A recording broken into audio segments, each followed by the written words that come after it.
వరుణ్ ఇంకా వాళ్ళ friends wall ట్రిప్లో భాగంగా ఆఫ్రికన్ ఫారెస్ట్కి వెళ్ళారు. అక్కడ వారు ఒక ట్రైబల్ పీపుల్తో కలిసి ఉన్నారు.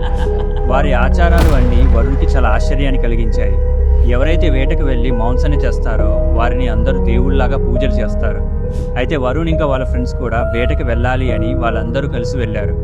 రాత్రిపూట వారికి తెల్లటి డీర్ కనిపించింది.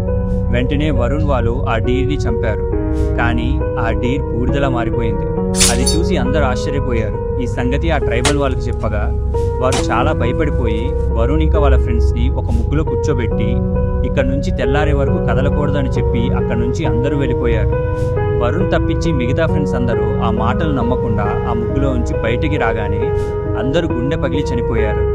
తెల్లవారే వరకు వరుణ్ అక్కడే ఉండటంతో బ్రతికి బట్ట కట్టాడు. ఫ్రెండ్స్, ఇంతకీ ఆ ట్రైబల్ పీపుల్ వీరిని ఆ ముగ్గులో కూర్చోబెట్టి అందరూ ఎందుకు వెళ్ళిపోయారు చెప్పగలరా? కామెంట్ చేయండి. Please subscribe. Thank you.